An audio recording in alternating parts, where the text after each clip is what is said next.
अस्सलाम वालेकुम दोस्तों, देखें ये देखें ज़रा, ये अभी हम स्कूल जा रहे हैं। नज़र तो कुछ नहीं आ रहा, बस अल्लाह तवक्कल अल्लाह पर जा रहे हैं।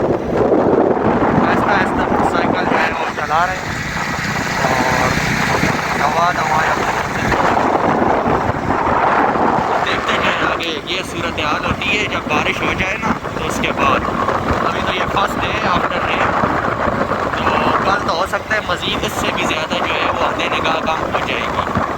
मोटरवे तो आज वैसे भी बंद है, तो वैसे अब तो अच्छा रहा है, लेकिन ये तो सामने एक्सीडेंट हो सकते हैं। ये देखें, ये कुत्ते की आवाज़ सुनी है, ये किसी के पीछे कुत्ता भागा है। शुक्र है हमारे पीछे नहीं आया। अभी आपको दिखाई नहीं देगा कुछ टाइम बाद, देखें नज़र रखें इसके ऊपर। क्या नज़र आ रहा है अभी तक, आप खुद देख लें, अभी गायब हो जाएगा। ये क्या भाई क्या, तो मैंने कहा चले ये दोस्तों के साथ थोड़ा शेयर करते हैं कि क्या सीन है।